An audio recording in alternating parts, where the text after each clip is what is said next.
Well, good morning, everyone. Let's begin this study with a word of prayer.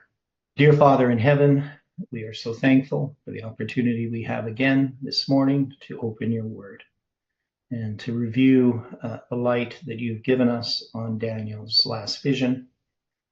And so we just pray that you can give us clear minds and an understanding and open heart to receive these truths and to be able to be corrected when we are in error and to show your character to others. We pray that you can bless each person in the struggles and difficulties they have, and that you can guide and direct them. And we pray this in Jesus' name. Amen. Okay, so in Daniel chapter 10, so I'm going to be reading from my notes, my paper that I've written so far on Daniel's last vision. It says, we begin this study with Daniel 10, where Daniel's last vision begins. Other material and passages that we have examined will be referenced, especially as they relate to the chronology of the text. Here, we will demonstrate our methodology in regard to the symbolic use of numbers, our analysis of the text in both the meaning and the symbols associated with strong numbers. Our dependence upon line is understood as the main application of Isaiah 28 for our time and the parallels between the past and the present, and the line of Miller's history as a template by the light of which all other histories are to be understood. Some of these things may seem strange and unfamiliar to the reader, but we ask you to bear with us as we will illustrate this as we go along. In the footnotes, we will list minor numerical considerations, such as the significance of the symbols extracted from Strong's numbers. These can apply as periods of days, even hours, months, or years, extract symbolic formulas which relate to primary symbols, or see the representations of dates. For instance, the name Daniel is represented in Strong's dictionary as H1840, which we attach to August 11th, 1840. This is not applied arbitrarily or done haphazardly, but is seen in the context of the historic interpretation of the text as it applies to the present. So I don't know, is that those two paragraphs clear? That is, I know it's probably hard to just follow and read first thing. But this is the way that we've approached things. So somebody who is not really familiar with this movement would have a really hard time understanding some of this. But as I'm just laying out what we've done, this is how we've approached studying Daniel's last vision. Now, when we went through chapter 10, we didn't have like the strong numbers like I have here. So this is something I did. In working on these notes, I put chapter 10 just as we did chapter 11 with the strong numbers and with the footnotes. So this would be going through it a little bit differently than we did originally. So in the third year of Cyrus, king of Persia, a thing was revealed unto Daniel, whose name was called Belteshazzar. And the thing was true, but the time appointed was long. And he understood the thing and had understanding of the vision. Now, in the King James, when we look at this verse, and it says the time appointed was long, often we would think the time appointed is going to be what Hebrew word? Moed. Yeah, moed. Now, in this time, we have a different Hebrew number, right? So you're going to have this number here, Tseawa.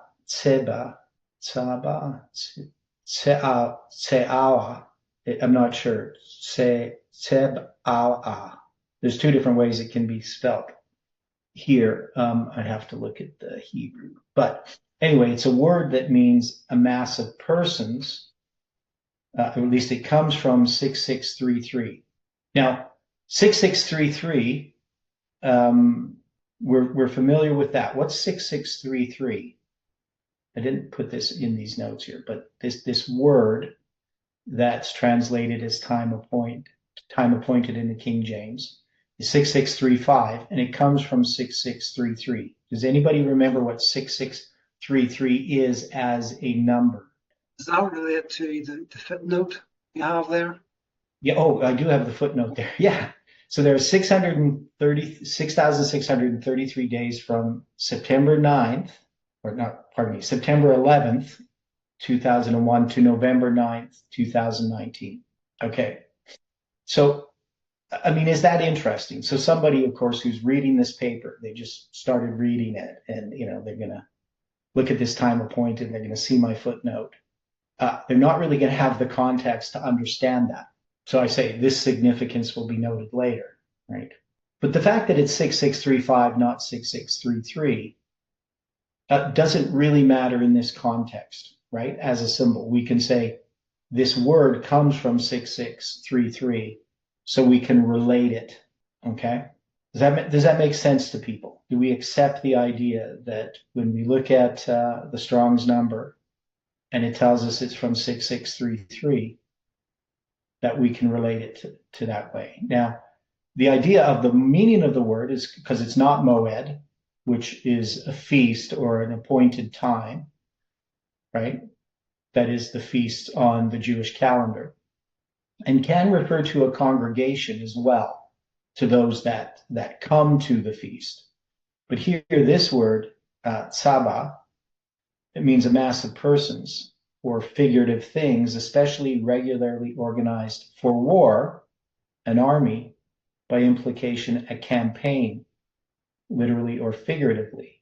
So it can refer to a battle, right? And then we have the word long, 1419, and that word we're familiar with, gadol, right? So it could say a battle or a conflict. You could say that it could have been translated the conflict was great, right? Whether literally or figuratively.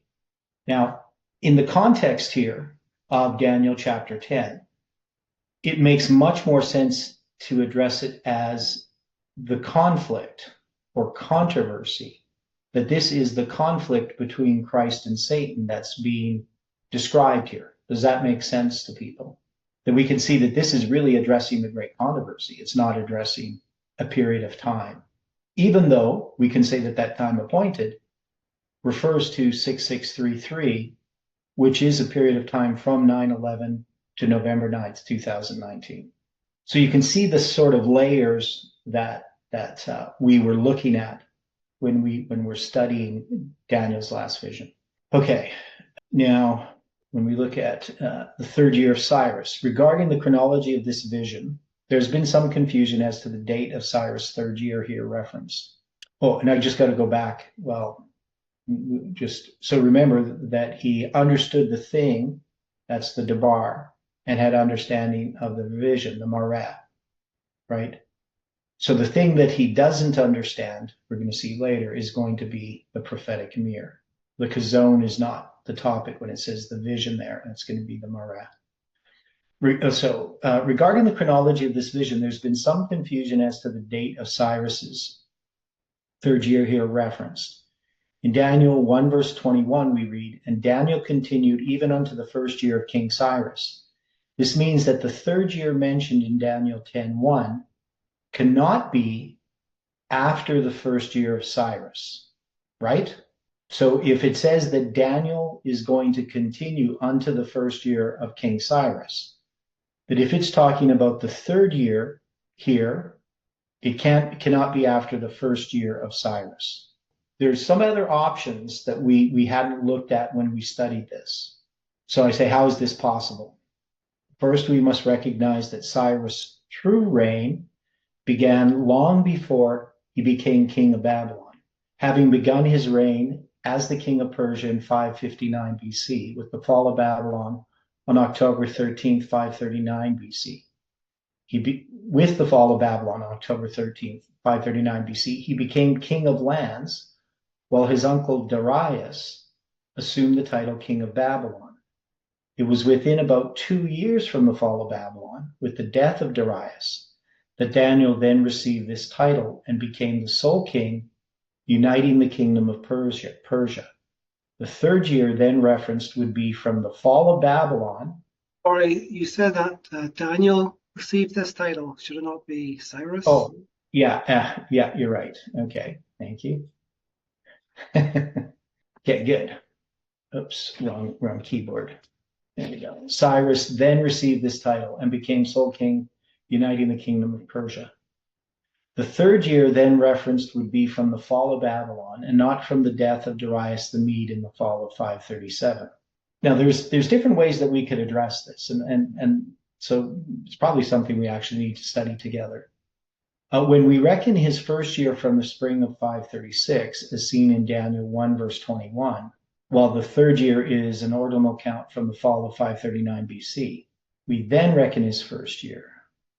Okay, while the third year is an ordinal count from the fall of 539 BC, with the first year ending in the spring of 538. The third year in this count would begin in the fall of 537 BC. In the diagram below, we illustrate both ways for counting Cyrus's reign, as well as the reigns of Cambyses, Phalsmyrtus, and Darius the Persian. So here you can see this diagram. We got the fall of Babylon, October. You're going to see it's going to be in, we can count those years. Fall of Babylon, that would be the first year of Cyrus, if you're going to use that count, right? We have these Cyrus's decree. So you're going to see there's 2 years of Darius the Mede. You have the accession of Cyrus in the third year, right? So I'm not really happy with this. So let's look at this other solution. Okay. So this is the way that I originally had done it. But another solution has recently been suggested for the discrepancy, which allows the 2 dates in Daniel to be consistent. In Daniel 1:21, saying Daniel continued as a counselor to the kings of Babylon until the first year of Cyrus. This then being when Babylon falls on the night of October 12th to 13th, 539 BC. So in this case, the first year of Cyrus is not counted in the spring according to Daniel, right?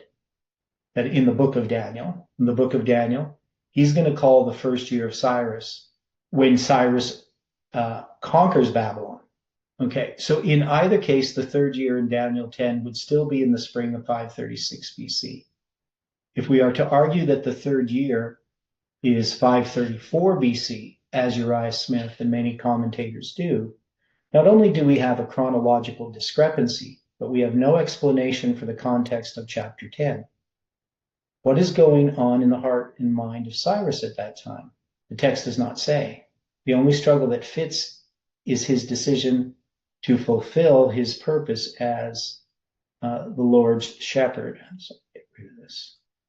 Saying to Jerusalem, thou shalt be built, and to the temple thy foundation shall be laid. So what do we think about these 2 options? So we got the one option where we just say, well, in Daniel 10, he's going to count the third year as from the fall of Babylon.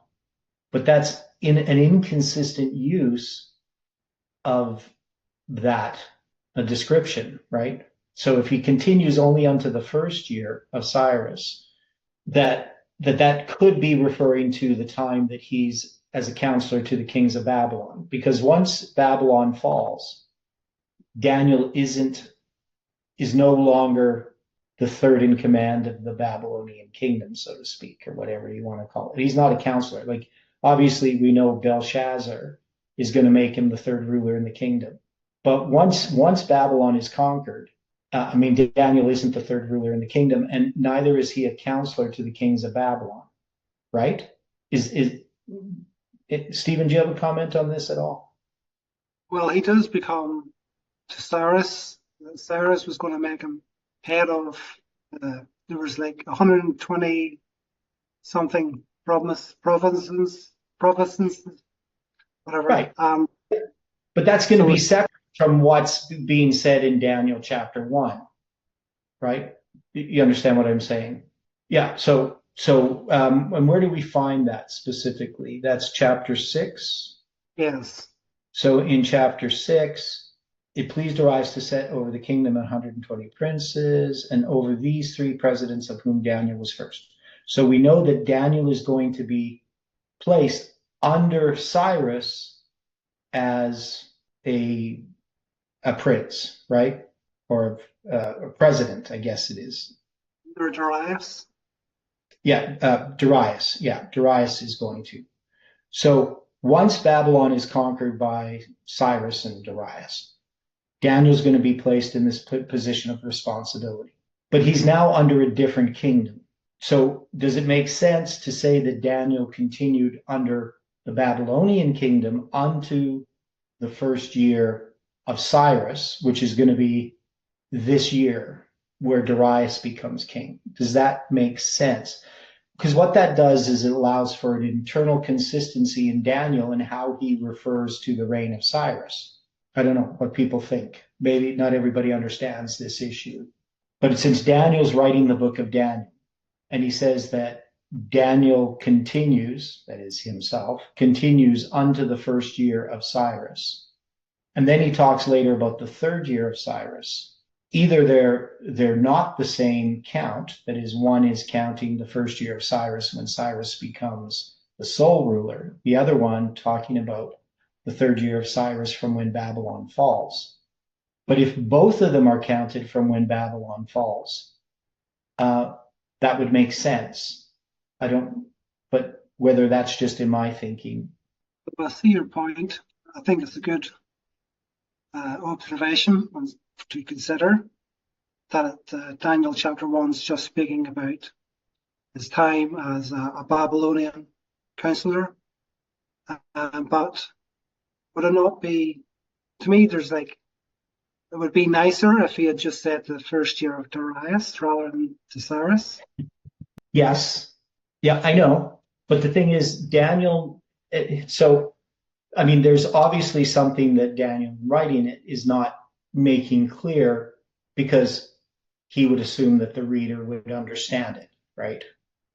How it's, because even then, remember that when Babylon falls in chapter 5, Darius the Mede takes the kingdom. Well, Darius, 60-some-year-old guy, he's not even there. And actually, when we look at the records, even Cyrus isn't there when when Babylon is taken captive, when it's conquered. His army is there, and he's the general, but he's not personally there. He comes in later. A few days later, he comes into the city of Babylon, right? Personally.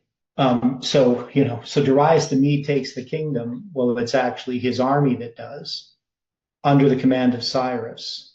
So when you look at the history of how it describes things, it's a little bit different than we would consider things, I guess. But we get the impression, and that's where a lot of people get confused. It's like, well, Darius, comes in and Belshazzar slain by Darius. It almost seems like. But Darius is, back in Persia. Cyrus is there commanding the army. And yet it appears that, Cyrus, if we take this explanation, he, in a sense, becomes the king of Babylon, right? We're going to count the first year of Cyrus. But what we would be counting, because Cyrus eventually does become the sole ruler of the kingdom, and yet Daniel's also going to talk about Darius the Mede. He could have just said Cyrus took the kingdom, right? But he's going to talk about Darius the Mede.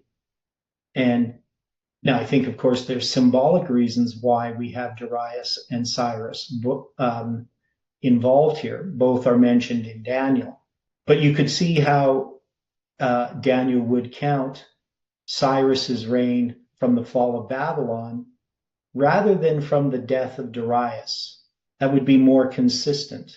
How sure is there documents saying that Darius was in Persia when Babylon fell? Yes. That who was in Persia? Well, you said that Cyrus, Darius is in Persia because he's not there. Cyrus is in Babylon, but he doesn't enter the city of Babylon until a few days after it falls. Right. I'm just saying, is there documentation that Darius was in Persia at that time? Well, yes.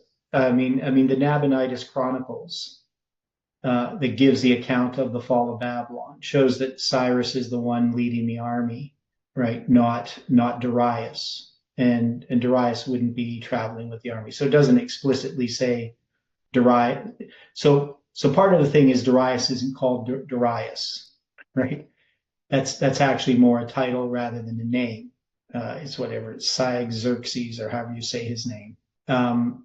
So yeah, it's so he's in Persia. He's not in Babylon.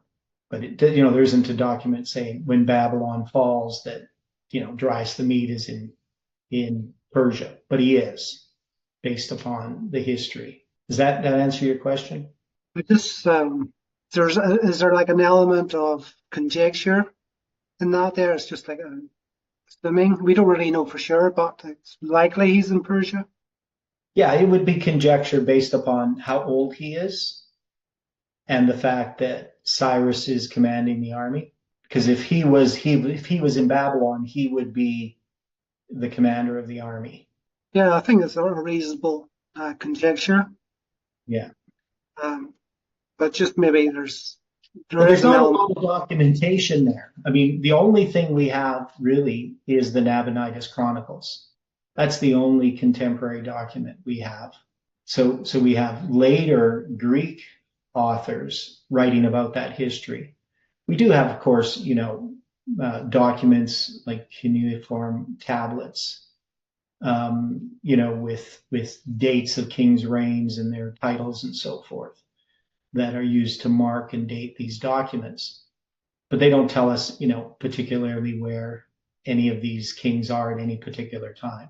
So yeah, it is an inductive conclusion, right? Which I think is stronger than a conjecture, but only slightly. It's definitely the most likely situation based upon the evidence that we have. Okay. So in either case, the third year of Daniel 10 would still be in the spring of 536. If we are to argue that the third year is 534, we know that doesn't make sense, right? So that's the main point here. However we're going to explain it, the best explanation is that the third year is in 536. And then we're going to go through this part, the thing, the time appointed, the vision. The purpose of Daniel's last vision is not to give him understanding of the thing, the debar, or the commandment that relates to the start of the 70 weeks of Daniel 9, since he already understands this. And he also understood the vision, the mareh, the prophecy of the evening and mornings of the 2300 days of Daniel 8. In fact, it is in Daniel 9 that he is given the understanding of both the debar, also called the matter in the King James Version, and the vision, the mareh. In Daniel's last vision, he is now being given a fuller understanding of these prophetic periods within the larger context of the great controversy, or the time appointed, that's Sabah, referring to military conflict. So I must have looked it up and put the way it was spelt in that verse. That was long, and the Gadol, meaning great. That is, he needs to understand the relation between the 70 weeks, the 2300 days, and the 2520 or Chazon. We can see the purpose of Daniel's last vision clearly stated in Daniel 10:14. Now I am come to make thee understand what shall befall thy people in the latter days, for yet the vision, the Chazon, is for many days.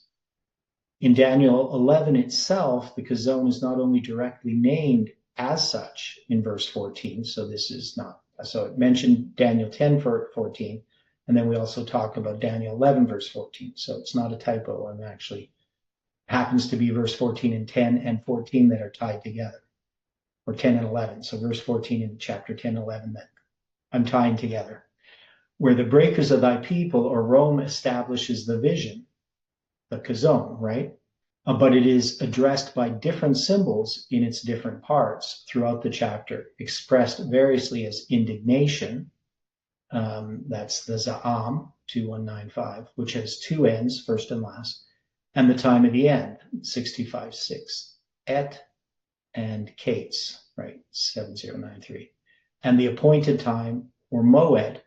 Sometimes there is a confusion with the expression time appointed in Daniel 10:1, since in other places this expression is translated from the single Hebrew word moed. In Daniel 10:1, It should, as we have been noted, be translated as the conflict was great. This does not mean, however, that they are not connected, since the moed, the time appointed, refers to the end of the Chazon, the moed here being the Day of Atonement on October 22nd, 1844.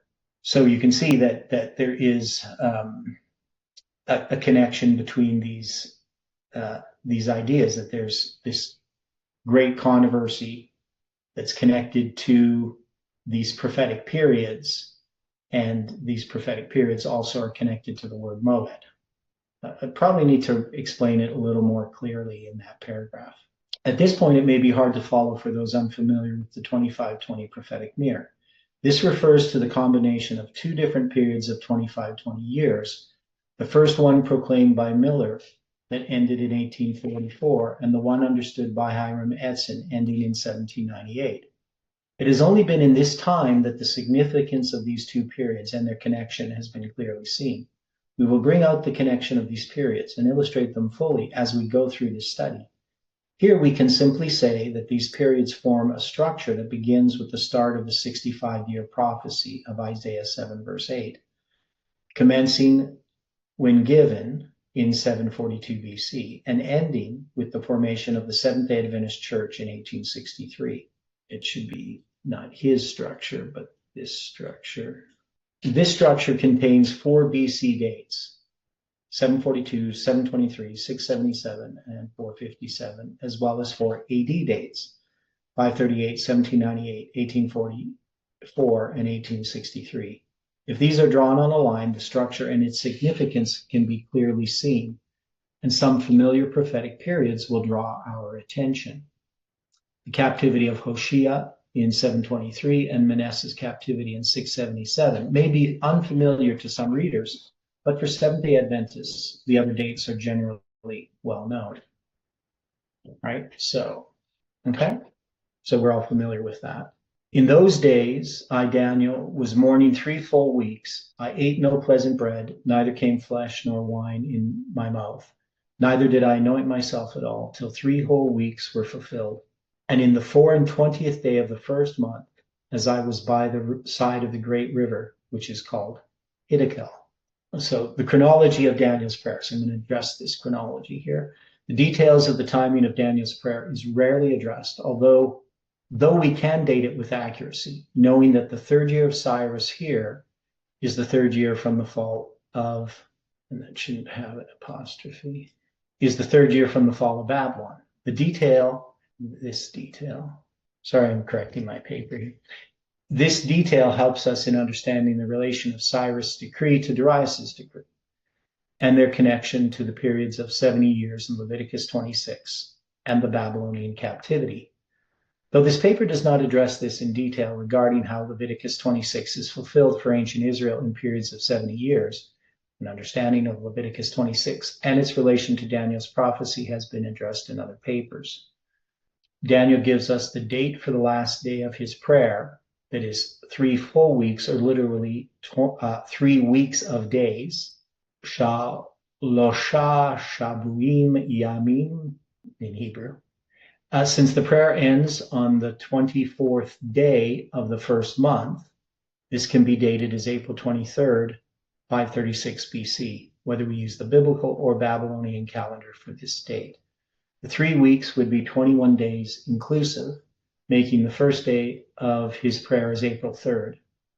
Further, we connect the events of chapter 10 with the issuing of Cyrus' decree in the spring of 536 BC, which Ezra characterizes as being in the 1st year of Cyrus. So in the 1st year of Cyrus, king of Persia, that the word of the Lord by the mouth of Jeremiah be fulfilled, the Lord stirred up the spirit of Cyrus, king of Persia, that he made a proclamation throughout all his kingdom, and put it also in writing, saying, Thus saith Cyrus, king of Persia, the Lord God of heaven hath given me all the kingdoms of the earth, and he hath charged me to build him an house at Jerusalem, which is in Judah. Who is there among you of all his people? His God be with him, and let him go up to Jerusalem, which is in Judah, and build the house of the Lord God of Israel. He is the God which is in Jerusalem. And whosoever remaineth in any place where he sojourneth, let the men of his place help him with silver, and with gold, and with goods, and with beasts, beside the freewill offering for the house of God that is in Jerusalem. Now, now we can see here that Ezra, in the book of Ezra is going to call the first year of Cyrus differently than Daniel is, if we take our second solution, right? So he's going to call the first year of Cyrus when Cyrus is the sole king of Persia, where Daniel's going to be counting it appears, consistently from the fall of Babylon. So that's where a lot of the confusion arises.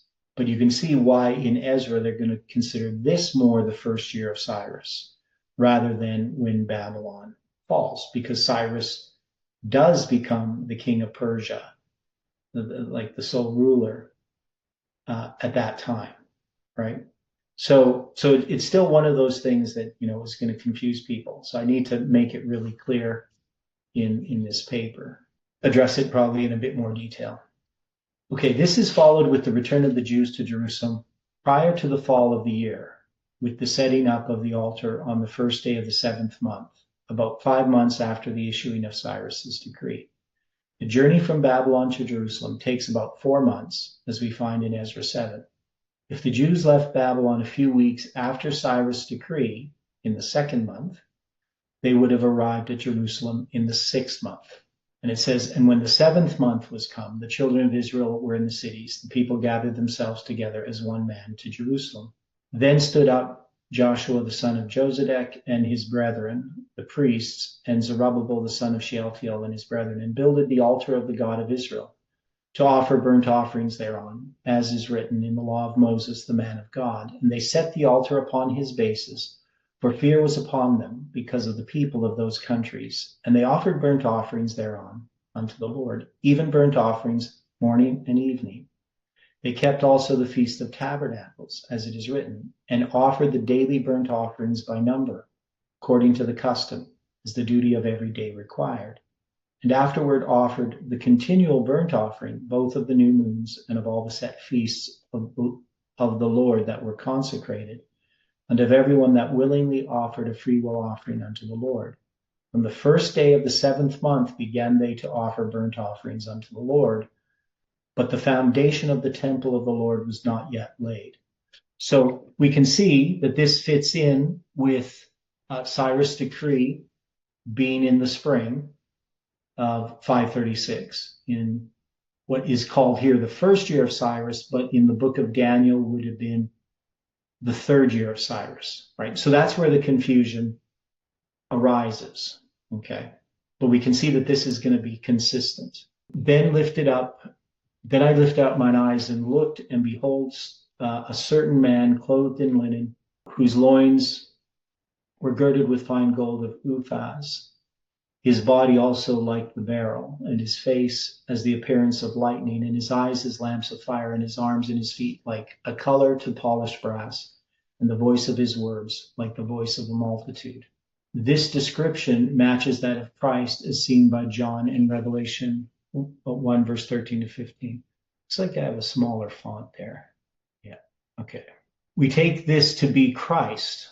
We see the effect that it has upon Daniel, which can be compared to that of Moses, Isaiah, Job, Paul, and as already mentioned, John, when they see Christ. We also believe that this Mara vision, right? So that's not the Mara, but Mara vision, represents the proclamation of the gospel, as seen in the pattern of Millerite history. More specifically, we see that the 3 angels' messages, as unfolded in Millerite history, represent the progression of the Christian experience. These are contained within the first angel's message: fear God, give him glory, and judgment. This is the work of the Holy Spirit to convince of sin, of righteousness, and of judgment, or justification, sanctification, and glorification. These 3 steps are later seen in Daniel 11:35 and 12 verse 10 as try, purge, make them white, and purified, made white, and tried. These are analogous with the remedy provided to the Laodiceans in Revelation 3 verse 18. I counsel thee to buy of me gold tried in the fire, that thou mayest be rich, and white raiment, that thou mayest be clothed, that the shame of thy nakedness do not appear, and anoint thine eyes with eye salve that thou mayest see. Well, these are not always presented in the same order, and with good reason, as in the counsel of the true witness to the Laodiceans, they are presented chiastically. The eye salve, spiritual discernment, and the ability to see yourself as a sinner is presented last, while it is the first step in connected with justification. The white raiment is sanctification, and the gold that has been tried in the fire is glorification, the character of Christ seen upon the believer. So hopefully that paragraph makes sense. So we can see these three steps in different orders. And I say that in the book to the Laodiceans, they're going to start with the third step, gold tried in the fire, and work their way back to the eye salve. So there's a reason it's presenting the end first and going back to the beginning, the eye salve, which is going to be related to justification. Many look for some experience that will elevate them above their nature and transport them into heavenly places. Some believe that this experience is only for holy men or prophets. However, this experience is available to all through walking and communing with Jesus, through the scriptures, prayer, and taking up your cross daily. It is available to us, Laodiceans. Christ's invitation, as he stands at the door of our hearts, is to all. Any questions or comments about that? Just a comment. I have been looking at Genesis 31, around there.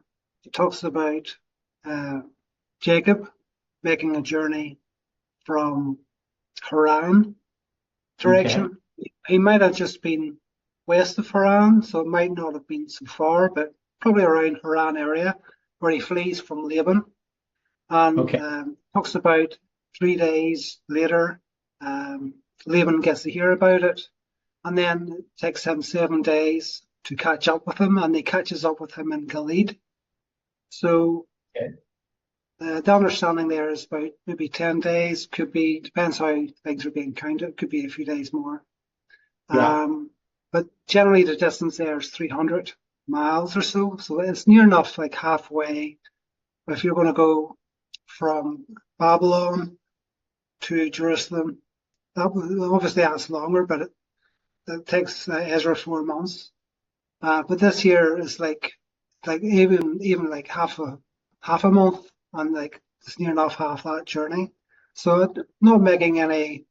I'm just sort of saying maybe because Jacob, he was traveling with his sheep and his wives, and they go to Gilead, which is sort of south of the Sea of Galilee on the east.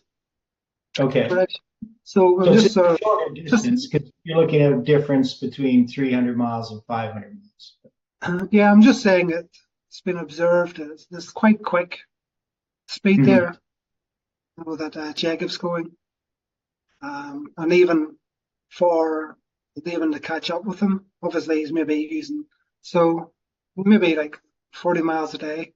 Well, you're saying 300 miles in 10 days or 7 days? Well, when Laban gets to hear about it, he's 7 days catching up with Jacob and Gilead, and so he's really going 40 miles a day. He's flying. Yeah. So he's not traveling with sheep. No. Right. Yeah. Yeah. So and we don't. Well, we're not sure exactly, how far it is and exactly the route. I mean, we'd have to map it out a little bit more. But I would assume that Jacob's traveling as fast as he can, but Laban can travel faster. Yes. Yeah. Now, of course, where Ezra begins, I mean, he's going to begin on the first day of the first month. He just gets to the river. What's the name of the river? Ahava. Ahava, right? And so then they're going to leave on the 12th, right? And they're going to arrive at Jerusalem basically, just a bit over 3.5 months later, right? So yes, we're going quite slow. Yeah, so it's probably still a little bit farther, and parts of the journey can be more difficult than others, right? So, I mean, I think, somebody would have to spend time like mapping out exactly what routes they would have taken in those days and what would be the difficulty and what would slow down sheep. I mean, you're going to have lots of, in that area where Jacob is traveling, it's actually not that bad of an area. Once you get into the area around, well, south of the Dead Sea and so forth, it's quite a bit farther actually, and a lot more difficult terrain for the sheep. Because one of the things about sheep, if you have a flock of sheep, if they can walk, through a wide area, they can move a lot faster. But if they have to go through narrow passages, then that really slows them down, if they're bottlenecked, right? So, and same with groups of people as well. But the larger the group of people, that's one of the things about the Exodus itself, where the route has to be, because if you have the route that Ron Wyatt has, and how long they have to get there, they have to go through this narrow valley to get onto that beach there along the Gulf of Aqaba. And if you count the number of people and how long it would take them to get through that, it would take, like, at the fastest, a couple of weeks to get through that valley just itself, to get through that passage onto the beach. So, there's all those types of logistics always have to be taken into account. And when people are traveling and they're not in a hurry, it's much different than when people are in a hurry, of course, right? So anyway, thanks for that sort of, and these are things that we always have to consider when we read these stories. Sometimes we don't consider these details, right? We just kind of imagine everything just happens really quickly. And, we're not familiar with the area, how it's laid out, and how long it would take to go from one town to another. So they always have to be considered. That's one of the things I considered when it came to the story of Samuel Snow riding up on the horse and so forth, and why it made more sense to have that in Boston rather than Exeter, because of how far he had to travel. And that would have been sort of a bit of a spectacle, him showing up on the horse there, sort of at the last minute in Boston. But in Exeter, that would not have occurred. And of course, it's in July that occurs. So anyway, so all these things are details that most people aren't going to take the time to look at, but I think are quite important. Okay, so now in this section here, and I have I'm not sure that, I guess I had two documents open with different things. That's why the blue there.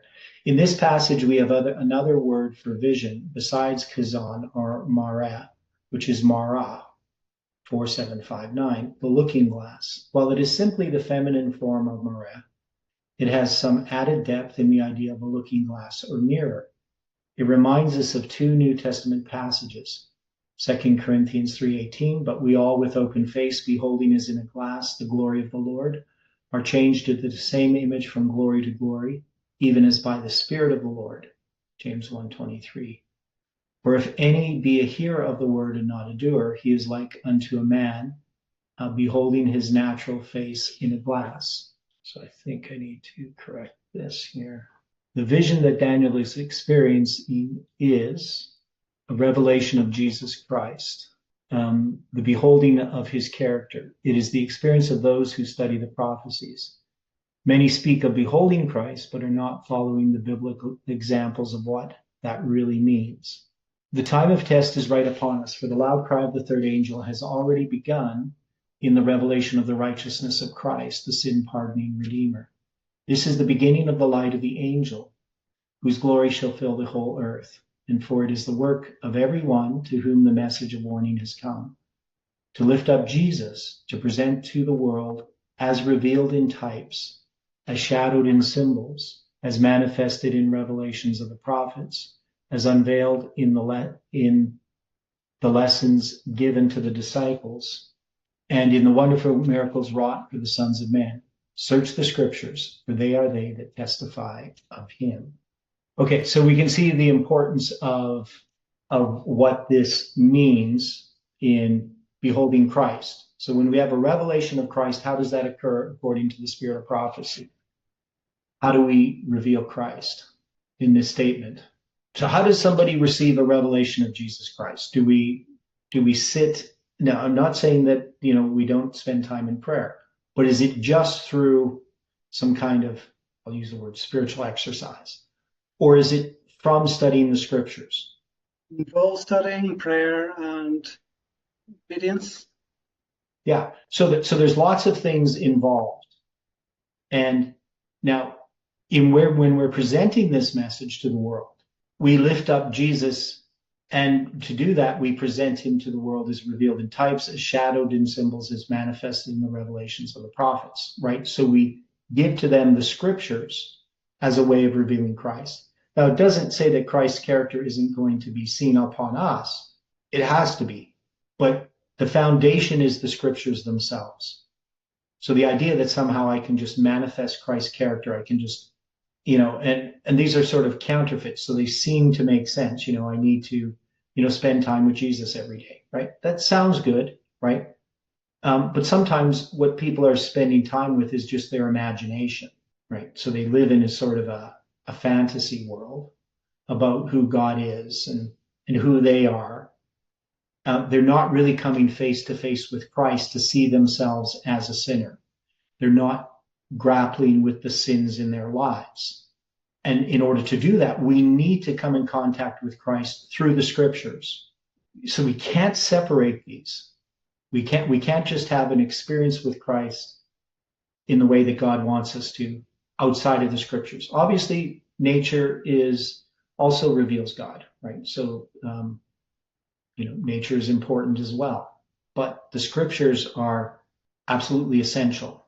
Okay. We also find that Daniel, as a prophet, represents God's people. Here, he experiences the first of the three touches. Now, that's the Hebrew word naga. We believe that these represent the three angels' messages and apply to our time in the repeat of Millerite history. Then he said unto me, Fear not, Daniel, for from the first day that thou didst set thine heart to understand and to chasten thyself before thy God, thy words were heard, and I am come for thy words. Okay. Now, so just a couple of things here. So when it says thy words, we're going to have that word debar, right? So we know this isn't referring to the debar that's referenced as the 70 weeks, right? So there's a difference between the debar of the 70 weeks and just the fact that this is a common word, the word debar, word. Word is a common word. So, and you would see, of course, here it's going to be words, it's going to be in the plural, right? Dabarim. So it's not the debar, it's dabarim, but it's still the same Hebrew number, right? They don't change the Hebrew number, whether it's plural or whatever. Okay. That it takes 3 weeks from the time when the angel hears Daniel's words to his arrival is not due to an impediment of distance. Rather, it is that the angel does not report until an answer to Daniel's plea is ready. This 21-day period becomes a symbol. It symbolizes the 21 years from Daniel's captivity in 607 to the destruction of Jerusalem in 586, as well as the 21 years from Daniel's vision in the third year of Belshazzar in 558. We should also note that Daniel 10 marks the 50th year since the destruction of Jerusalem, the 70th year of his captivity, ending in the fall of 537. Okay, so it's a little bit of information there. I should probably maybe put that as a footnote rather than in that passage because it might confuse people. So 21 becomes a symbol. Yes, Stephen? It's just a thought. With that 50th year, you have like 49 years in a way, sort of, so you have like 7 times 7. Mm-hmm. If you're going to take the date, so it's sorry, I'll get back to you on that. I just have to check it. I don't want to say it right in case. I just had a thought about it, but I'm not sure about it. Yeah, okay. Yeah. Did you forget about it? Yeah, so there's some interesting things here about, the fact that we should have had a Jubilee and instead we had the destruction of Jerusalem. But then we do have a Jubilee later when we have the 70th year of his captivity ending in the fall of 537. So we have these structures within the 70 weeks of 49 years. That is interesting. Okay, Daniel's prayer of chapter 9 had been offered in the first year of Darius, the Median monarch whose general Cyrus had wrested from Babylonia the scepter of universal rule. The reign of Darius was honored of God. To him was sent the angel Gabriel to confirm and strengthen him, Daniel 11, verse 1. Upon his death, within about 2 years of the fall of Babylon, which was on October 13th, 539 BC, Cyrus succeeded to the throne, and the beginning of his reign marked the completion of the 70 years since the first company of Hebrews had been taken by Nebuchadnezzar from their Judean home to Babylon. So that's referring to Daniel, because he's going to be in that first company of Hebrews, right? So from the time when Daniel's taken captive to the fall of Babylon marks the completion of the 70 years, right? So that 70 years is, if it's in the fall of 539, you'd go to the fall of so this is, pardon me. So you're going to have the fall of Babylon, but it's going to be when Cyrus succeeds to the throne within about 2 years of the fall of Babylon. So that's going to be in the fall of 537. And then you would count the 70 years for the captivity of Daniel from the fall of 607. And then there's 70 years from 609 to 539 for Babylon, right? So this other period of time. I'm not sure why I have this all in smaller fonts. Anyway, leaving it bigger font. But the prince of the kingdom of Persia withstood me 21 days. But lo, Michael, one of the chief princes, came to help me, and I remained there with the kings of Persia. Okay, so this becomes a confusing part. It'd be nice if, we could see this scene, represented in a video or something so that we could clearly see what's happening. It takes a while to sort out. But anyway, it says we should note here that the person speaking is Gabriel. Michael is Christ, and when in conflict with Satan, or Michael is Christ when in conflict with Satan. The prince of the kingdom of Persia would not be Cyrus, but Satan, working upon the heart and the mind of Cyrus in opposition to Christ. The battle is over Cyrus's decision to allow the Jews to return to Jerusalem. In the end, Michael wins, and Cyrus issues his decree on the 24th day of the first month. Those who place the third year of Cyrus here as 534 BC have no explanation for the struggle over the mind of Cyrus, since the third year, being 536, fits in with the timeline of the return of the Jews in the 6th month of that year. With the generally accepted timing of Cyrus's decree in the spring, this is the most parsimonious interpretation. There is also a reference to the kings of Persia, which requires some consideration. This plural use could be in reference to Cyrus and his son Cambyses.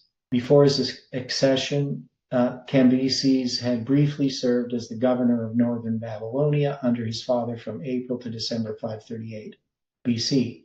As the governor of northern Babylonia under his father from April to December 538 BC. Afterwards, he resided in the Babylonian cities of Babylon and Sippar before being appointed by his father as co-ruler in 530 BC. His father then set off an expedition against the Massageti of Central Asia, where he met his end.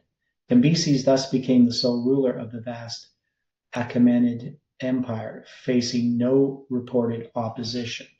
Now that's taken from Wikipedia on Cambyses II, which is, of course, he's not Cambyses I, it's Cambyses II. While Cambyses had not been ruling at this time, he had been a ruler or co-ruler with his father.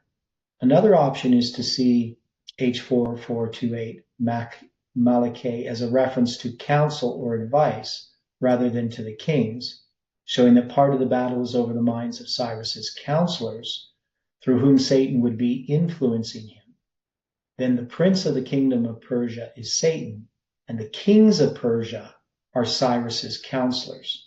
That's the interpretation I prefer, but Michael then is battling over the mind of Cyrus and seeking to thwart the negative counsel through the pride, avarice, and self-seeking of Cyrus's secular counselors. That seems to make a lot of sense to me, right? So instead of taking this as the kings of Persia, you got the prince of the kingdom of Persia, Satan, and then the kings of Persia being Cyrus's counselors.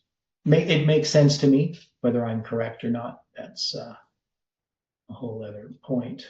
Now I am come to make thee understand what shall befall thee befall thy people in the latter days. For yet the vision, that is the Chazon, is for many days.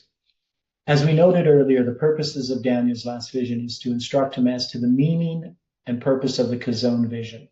This is the same vision that was written upon tables, which the Millerites saw as being fulfilled by the 1843 prophetic chart. So I'm not going to read this statement. We're pretty familiar with Ellen White's statement. The 1844 charts and the 1850 chart, both are 2520 charts with a vertical timeline in the center column with 677 BC and at the top, marking the captivity of Manasseh in 2 Chronicles 33:11, and with either 1843 or 1844 at the bottom. As noted by Ellen White, the 1843 chart contained a mistake in some of the figures. These are located in the top right-hand corner of the chart and are a result of their failure to recognize that there was no 0 year between BC and AD, though there was a 0 in the math, causing the calculation to be 1 year short. God held his hand over the mistake, which was removed prior to the end of Miller's prophecies, though its implications were not fully realized and accepted until after the first disappointment in the spring of 1844. The Millerites then saw God's providence in the making of the charts. The Millerites then saw God's providence in the making of the charts, with the disappointment and tarrying hidden from them when the chart was first made in May of 1842.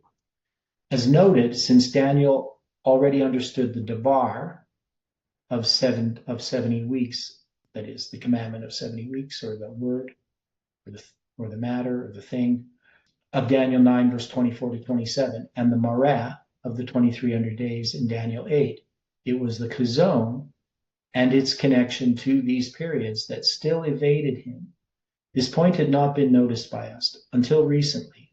In Daniel 11 has always been seen merely as a literal prophecy, its primary purpose to fulfill or to fill in the prophetic history spanning the 70 weeks. This is, of course, part of the purpose. We can see that the Jews had every opportunity since the reforms under Ezra and Nehemiah. You can tell I had not proofread this at all.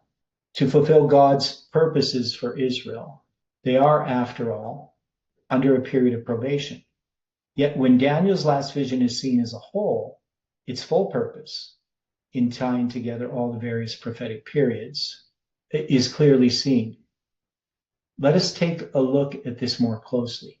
As is commonly accepted by Seventh-day Adventists, the 70 weeks and the 2300 days begin together. What is not commonly understood is the necessity of all three decrees.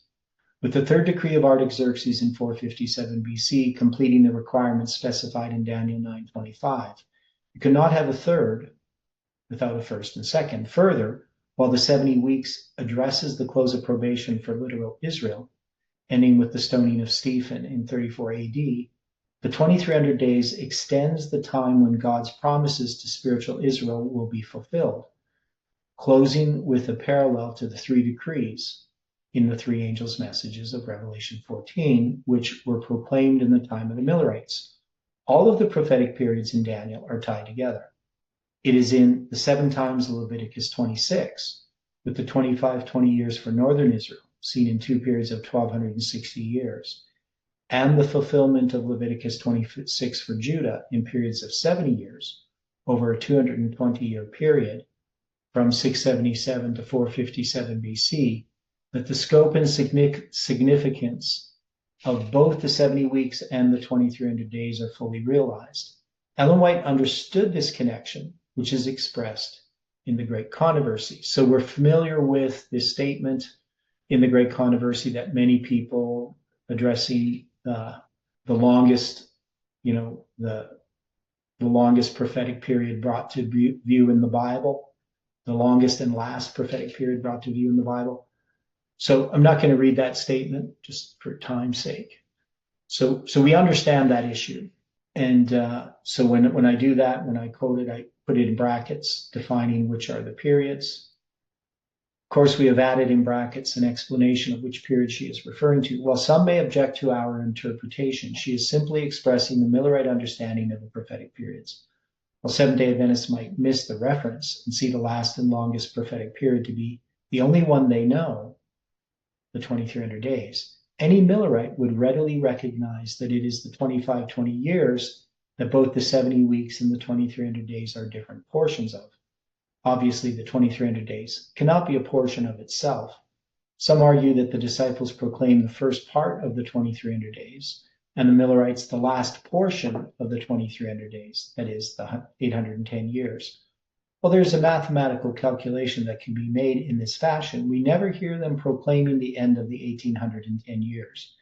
There's also the simple fact that they did proclaim all three periods and describe them much the way that she does here. And I'm going to give one example here. So not everybody's familiar with this. This is from Apollos Hale. These several prophetic periods are considered the main pillars of Mr. Miller's theory of the prophecies. The first grand period, the 2520, which includes all the rest, terminates with the overthrow of all worldly power, right, etc. The second of these periods begins with the issuing of an edict in their favor, but though this period commences sometime after the first period of 220 years, they terminate together in 1844. The third begins at that point where the final change in the visible agents of the long-continued subjection of God's people took place, so distinctly pointed out by Daniel, but more clearly brought to view by the Revelator, and so well understood by Paul, though future in his day, right? So he's referring to the change from pagan to papal. These last named periods, that given for the desolation of the sanctuary, 2300 years, and the period at the end of which Daniel shall stand his lot, the 1335 years, terminate together, as is evident both from the nature of the prophecy in each case and from etc. So we can see that in that language of Apollos Hale, you can see Ellen White's, the context in which she gives that statement in Great Controversy, page 351. What will be seen clearly in Daniel 12 is that the prophetic periods of the 1290 and 1335 cannot be fully understood if we have no understanding of the 2520 years for Judah and Israel. We need to see these prophetic periods as a whole, tying the promises of literal Israel to those of spiritual Israel. The Kazon vision has been neglected. Its neglect has led gradually to a rejection of all the prophetic periods of Daniel, a rejection by a church that was founded upon their fulfillment. And we will address this more fully as we proceed through this study. And then we have Daniel 10, verse 15 to 19. And when he had spoken such words unto me, I set my face toward the ground and became dumb. And behold, one like the similitude of the sons of men touched my lips. Then I opened my mouth and spake and said unto him that stood before me, O my Lord, by the vision my sorrows are turned upon me. Now notice the word vision there is marah, right? Not the marah. So he's talking about the 2300 days vision. And I have retained no strength, for how can the servant of this my Lord talk with this my Lord? For as for me, straightway there remain no more strength in me, neither is there breath left in me. Then there came again and touched me, one like the appearance of a son of man, and he strengthened me and said, O man greatly beloved, fear not, peace be unto thee, be strong, yea, be strong. And when he had spoken unto me, I was strengthened, and he said, Let my Lord speak, for thou hast strengthened me. So in dealing with this area of the three touches, we're going to have an illustration of the everlasting gospel. And I'm just looking here. Now it's going to be in, I just want to deal with, so the first time we're going to have the word marah mentioned is Daniel 10, verse 7, the 10th day of the 7th month. So like when we go back here, it was way back here. So you're going to have that marah mentioned there. The Daniel saw the vision, right? Now, so symbol of that verse is a symbol of the 10th day of the 7th month. So he's going to talk about the vision, and he's going to mention that vision twice in that verse. Now, when we get to this later section, And so he's going to say, "Oh my Lord, by the vision, my sorrows are turned upon me, and I have retained no strength." We have 4758 as the word that's being mentioned. The So 4758 is not Marah. Marah, right? So Right. it's a different word. It's the Marah. That's usually referenced to the 2300 days. So, as a question, when Now, but okay, but just hang on. So I'm just looking at the form of the word here in verse 16, and it should have been in the Strong's, it should have been Marah, because it's actually in the feminine form. So I think the Strong's concordance is wrong here. Okay, go on, Dwight. okay, now when you are saying that Marah is first seen at Daniel 10:7, In Daniel 10. in Daniel 10. Okay. Yeah, I'm just talking about in Daniel 10. Okay. So I'm going to do it this way. Should be H. Okay. So because I was wondering, because that didn't make sense to me, that he would use the masculine there, right? So I looked it up because it is in the feminine form. And so the feminine form is 4759, not 4758. Does that make sense? Logical. Yeah, and then I'm just looking at right here in the Hebrew, and it's in the feminine form. So, and I'm looking on Scholar's Gateway, and it says it's in the feminine form. It says the noun, it's got noun is feminine singular, right? Now, the strong number that relates to that 4758, 4759, and 4760. Now, when we deal with these Hebrew numbers, they're just different. So when you have the Strong's numbers, you're going to have if it's singular or plural, it's not going to tell you that in Strong's concordance.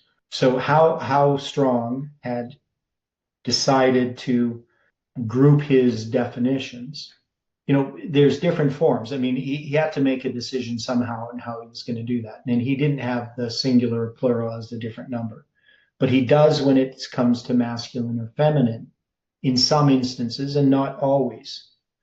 So when we look at Marah, this word is actually from 7200, right? Half of 144,000.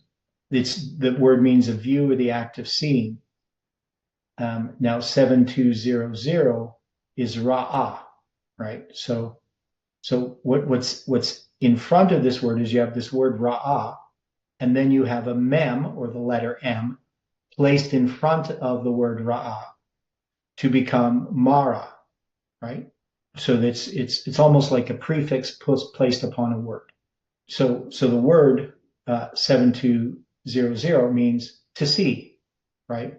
Literally or figuratively, and in numerous applications, direct and implied, transitively, intransitively, and causatively, right? So it has lots of different translations in the King James, right? It can even be translated as visions. So Marah comes from that word. And then we have Marah comes from that word. And then we have the feminine form of that, 4759, and it just means the same thing, a vision, but also a mirror or a looking glass, right? And that might have something to do with the feminine form because women use mirrors more than men do.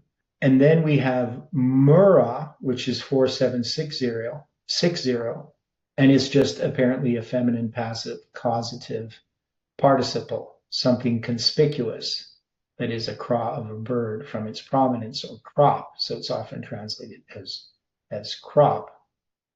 So that's just a participle. So it's a related word. So you got these four different words: 7200, 4758, 4759, 4760, that are all sort of related, but they can mean quite different things.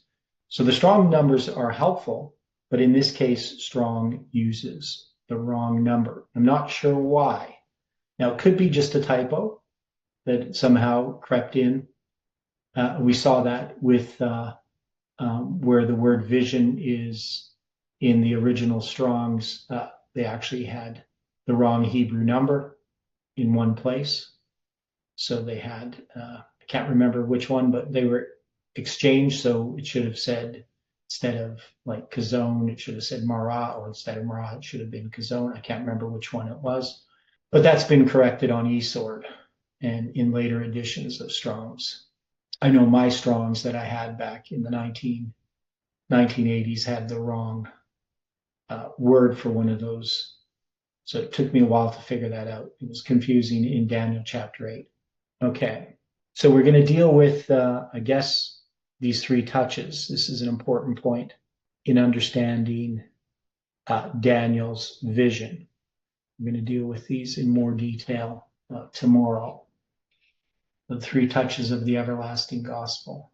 And I know Jeff addressed these, and I don't fully know how Jeff understood them, how he applied them. I think he applied them to some events or something, but we obviously have a little bit different interpretation based upon what we understand. Any final thoughts about this review so far? So this is this one, chapter 10, because I've written this out, is going to take a little longer. When we go through Daniel chapter 11, and it will probably not be that bad because we're not going to go in detail. And then chapter 12, we're just going to bring out the highlights. And then in chapter 12, that's not going to be too much. So we should be able to get this done in the next two studies, this review. Yeah, so just going back to what I was thinking, and then I sort of thought about it again. So what I had in mind was, you mentioned there, 50th year, so you have like a 7 times 7. Yeah. Going to sort of connect it with that decree. And then my thinking was, you also have the 3rd to the 24th day for them 3 weeks. Is that correct? So it's the 3rd the 3rd to the day 24th. of the first month. Yeah.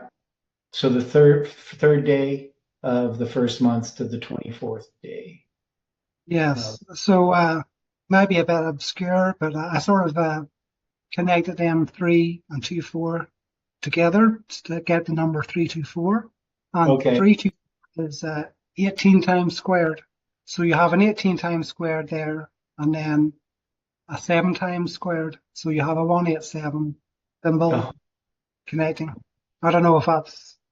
So you're saying 18 squared and 7 squared, like in a sense. you can sort of see it there.